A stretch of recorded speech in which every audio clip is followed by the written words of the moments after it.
Good morning students.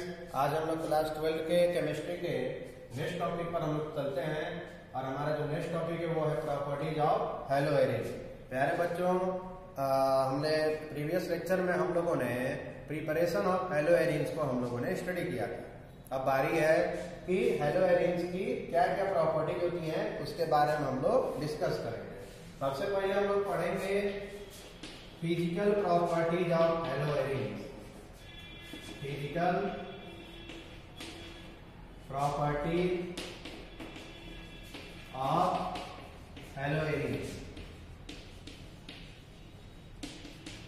Physical properties of haloarenes. प्यारे बच्चों, आखिर हैलोएरिन की फिजिकल प्रॉपर्टी आखिर क्या है, तो हम इंपॉर्टेंट इसके दो ही पॉइंट को डिस्कस करेंगे। ओके स्टूडेंट, दो से तीन ही पॉइंट हैं हैलोएरिन्स के जो इंपॉर्टेंट हैं, इसके बारे में हम लोग डिस्कस करने जा रहे हैं। फर्स्ट पॉइंट क्या है?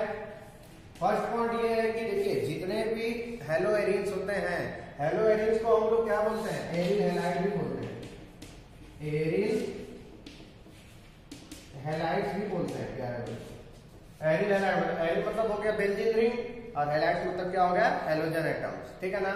तो देखिए, जितने भी हैलोएरिन्स होते हैं या एरिल हैलाइड होते हैं, ऐसे जनरली वो क्या होते हैं? कलरलेस लिक्विड होते हैं और इनकी एक क्या होती है? कैरेक्टरिस्टिक स्मेल होती है। ठीक है ना?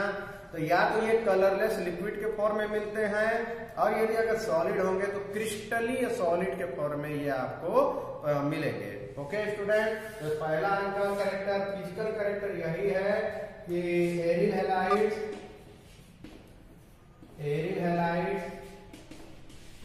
Are colourless liquid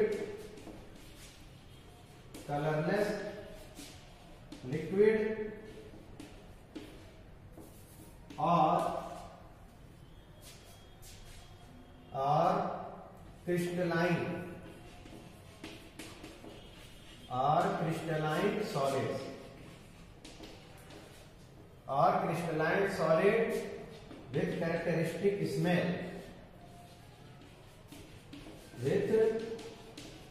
characteristic smell, प्यारे बच्चों, ये पहला पॉइंट है कि एरिल हैलाइड्स होते हैं, कलरलेस लिक्विड होते हैं या तो क्रिस्टलाइन सॉलिड होते हैं, उनकी खुद की एक अलग तरह की स्मेल होती है। ओके प्यारे बच्चों, तो इसे आप वीडियो पॉज करके नोट कर लीजिए। मैं इसे बिठाने जा रहा हूं। सेकेंड पॉइंट पर हम लोग चलते हैं। सेकेंड पॉइंट क्या है प्यारे बच्चों? सेकेंड पॉइंट है melting point and boiling point. Second point क्या है? Melting point and boiling point. अब देखिए, जनरली क्या होता है कि जितने भी एरिल हैलाइड होते हैं, उनके यदि बॉइलिंग पॉइंट के बारे में बात करें तो अगर मान लीजिए हैलोजन एटम अगर लगा है, केवल एक ही सेम हैलोजन एटम अगर लगा है, तो हम ये कहेंगे कि उनका जो बॉइलिंग पॉइंट है, चाहे वो आर्थो पे जुड़ा हो, चाहे वो मेटा पे जुड़ा हो, चाहे वो पैरा पे जुड़ा हो, नियरली सेम होता है। किसकी मैं बात कर रहा हूं? बॉइलिंग पॉइंट की। और यदि मेल्टिंग पॉइंट की अगर बात करें तो यहां पर थोड़ा सा डिफरेंस आपको दिखाई देगा। डिफरेंस ये दिखाई देगा कि हमारा जो पैरा वाला जो होता है, पैरा वाला जो हमारा हैलोएरिन्स होते हैं, उनकी जो मेल्टिंग पॉइंट होती है वो हायर होती है। ठीक है ना? तो इससे क्वेश्चन बनता है कि ये क्यों हायर होते हैं। तो सबसे पहले हम लोग इनका स्ट्रक्चर बना लेते हैं। जैसे कि ये हमारा क्या है? बेंजीन रिंग है। यहाँ पर एक Cl और एक Cl यहाँ पर, तो ये आर्थो वाला हो गया। और फिर उसके बाद एक Cl ये मेटा वाला हो गया। और फिर उसके बाद एक Cl यहाँ पर, एक Cl यहाँ पर, ये पैरा हो गया। ठीक है ना? तो ये हो जाएगा 1,2 dichlorobenzene, 1 2 3 1 2 3 1,3 dichlorobenzene, 1,4 dichlorobenzene. Okay student, तो नाम नेमी पे नहीं चलते हैं, बॉइलिंग पॉइंट की बात करते हैं। मान लेते हैं ये फर्स्ट स्ट्रक्चर है, ये सेकेंड स्ट्रक्चर है और ये कौन सा स्ट्रक्चर है?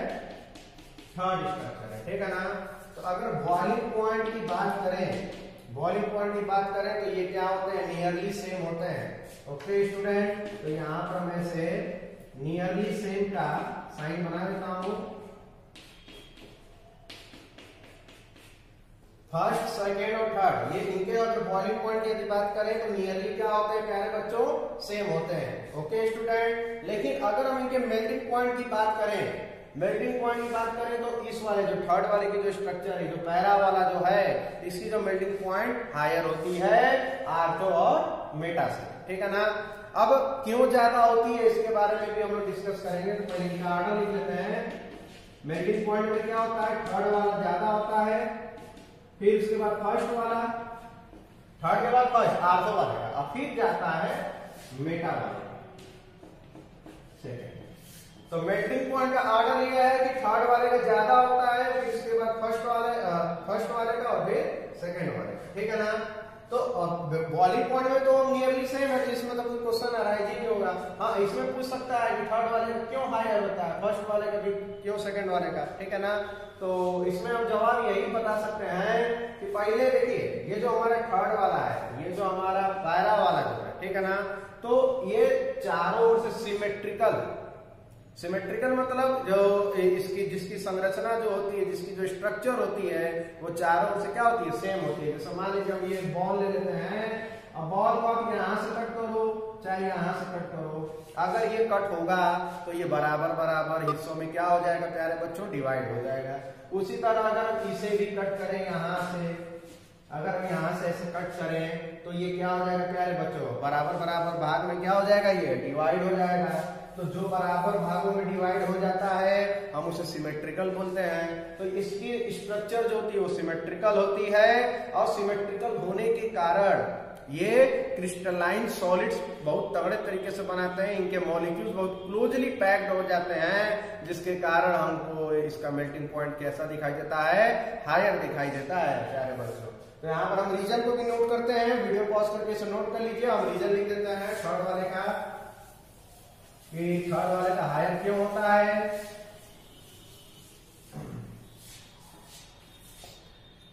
तो लिखेंगे रीजन, यहां पर रीजन क्या है, due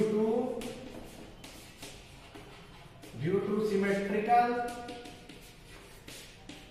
structure of para isomers of dichlorobenzene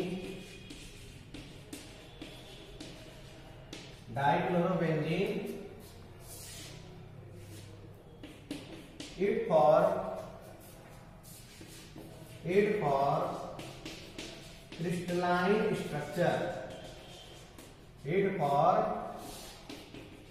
crystalline structure, okay student.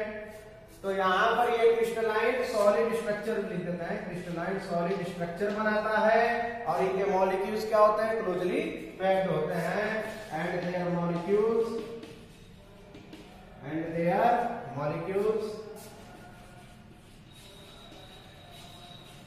Are closely packed,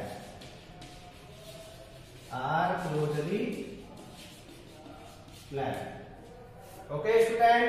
तो ये इसका रीजन हो जाएगा कि पैरा वाले का जो हमारा मेल्टिंग पॉइंट है वो हायर क्यों होता है। ओके स्टूडेंट, इसे नोट कर लीजिए।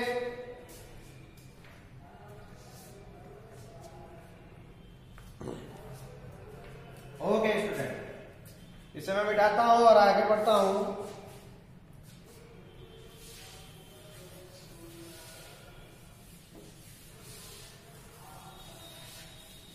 तो ये एक इंपॉर्टेंट पॉइंट था। अब हम थर्ड पॉइंट पर चलते हैं। हमारा जो थर्ड पॉइंट है वो क्या है, थर्ड पॉइंट हमारा ये है कि देखिए, जितने हमारे एरियल हैलाइड होते हैं या हेलो एरिल्स होते हैं वो वाटर में इनसॉल्युबल होते हैं। वाटर में इनसॉल्युबल इसलिए होते हैं क्योंकि हाइड्रोजन बॉन्ड नहीं बनाते हैं वाटर के साथ। Okay student. और लेकिन ऑर्गेनिक सॉल्वेंट्स जो होते हैं, ऑर्गेनिक सॉल्वेंट जैसे हो गया बेंजीन हो गया, CCl4 हो गया, ओके स्टूडेंट, अगर उसमें इसको घोला जाएगा तो ये आसानी से उसमें घुल सकता है, ठीक है ना। तो लिख देंगे aryl halide are insoluble in water and soluble in organic solvent, soluble in organic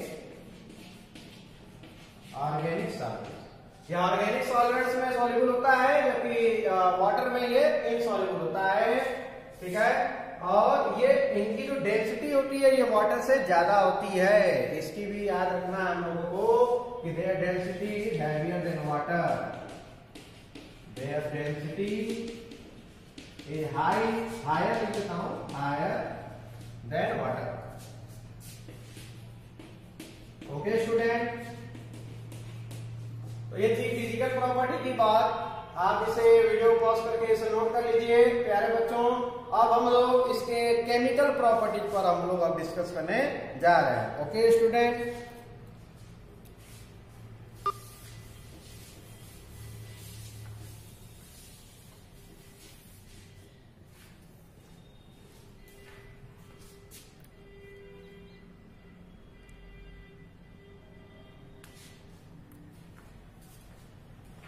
अब हम लोग इसका केमिकल प्रॉपर्टी स्टडी करेंगे।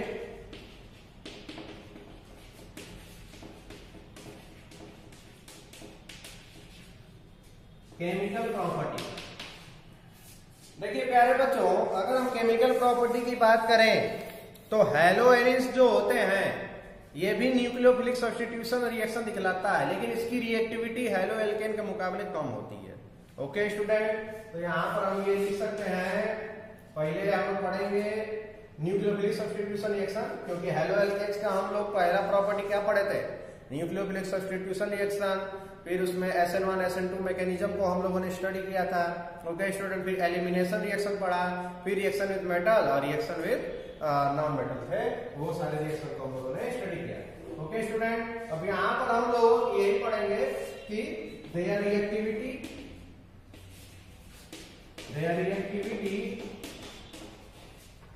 toward nucleophilic substitution reaction, toward nucleophilic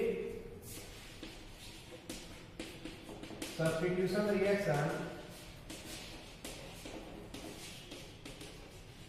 is low। Nucleophilic substitution reaction की तरफ से अगर इनका रिएक्शन देखा जाए तो इनका जो रिएक्टिविटी ऑर्डर है वो लो होता है। ऐसा क्यों होता है, आपसे ये रीजन पूछ सकता है कि न्यूक्लियोफिलिक सब्स्टिट्यूशन रिएक्शन के प्रति इनका जो रिएक्टिविटी है इनका लो क्यों। ओके स्टूडेंट, तो लो इसलिए है, तो यहाँ पर रीजन ये है due to resonance, because of resonance. तो रेजोनेंस के कारण देखिए, अभी हम एरिल हैलाइड का स्ट्रक्चर बनाकर दिखलाएंगे, उसमें रेजोनेंस होता है। रेजोनेंस की वजह से क्या होता है कि यहाँ पर माइनस चार्ज जो है वो अपना लोकेशन क्या करता रहता है, आर्थो और पैरा पोजीशन पर वो चेंज करता रहता है। ओके स्टूडेंट, तो इसका स्ट्रक्चर भी मैं दिखलाता हूँ प्यारे बच्चों। आपको ये दिखलाना था कि कैसे रेजोनेंस के कारण ये क्या करता है, अपना न्यूक्लियोफिलिक सब्स्टिट्यूशन रिएक्शन के प्रति जो इसका रिएक्टिविटी है वो लो है। देखिए प्यारे बच्चों, यहाँ पर हमने इसके रेजोनेटिंग स्ट्रक्चर को हमने ड्रॉ कर दिया है। ओके स्टूडेंट, तो चलिए इसे समझते हैं। देखिए, आपको सभी को पता है कि क्लोरीन के पास क्या होते हैं, लोन पेयर होते हैं, एक लोन पेयर, दो लोन पेयर, तीन लोन पेयर। अब ये लोन पेयर यहाँ पर डिस्प्लेस होता है, यहाँ पर आकर ये आता है, तो ये पाई इलेक्ट्रॉन्स क्या होते हैं, पाई इलेक्ट्रॉन्स यहाँ पर रिमूव होते हैं, ठीक है ना। तो यहाँ पर क्या आ गया, माइनस चार्ज आएगा, यहाँ पर डबल बॉन्ड आ गया, यहाँ पर कौन सा बॉन्ड आ गया, डबल बॉन्ड आ गया, ठीक है ना।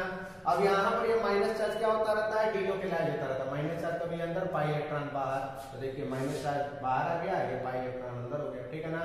फिर माइनस चार्ज अंदर, पाई इलेक्ट्रॉन बाहर। तो ऐसे करते करते यहाँ पर क्या होता है कि माइनस चार्ज का डिलोकेलाइजेशन होता रहता है और वापस से हमें ये चीजें मिल सकती है, ठीक है ना। अब देखिए यहाँ पर हम ये कह सकते हैं कि यहाँ पर partial double bond character show हो रहा है, पार्शियल डबल बॉन्ड कैरेक्टर यहाँ पर शो हो रहा है, यहाँ पर डबल बॉन्ड आ जा रहा है। डबल बॉन्ड आने की वजह से जो हमारा न्यूक्लियोफाइल है वो उसको डिस्प्लेस नहीं कर पाता है प्यारे बच्चों, डिस्प्लेस नहीं कर पाता है। क्यों? क्योंकि पार्शियल डबल बॉन्ड कैरेक्टर यहाँ पर शो हो रहा है, इसलिए इसकी रिएक्टिविटी को हम क्या मानते हैं? लो मानते हैं हेलो एल्केन्स के मुकाबले। मानना क्या है उसमें, ये दिखलाता भी है। ओके स्टूडेंट, तो इसको आप बना लीजिएगा, इसका मेन रीजन यही है। ओके स्टूडेंट, अब हमारा जो नेक्स्ट होगा रिएक्शन सब होंगे। अब रिएक्शंस को हम लोग क्या करेंगे, नेक्स्ट वीडियो लेक्चर में हम लोग डिस्कस करेंगे। ओके स्टूडेंट, तब तक के लिए आप सभी को गुड लक।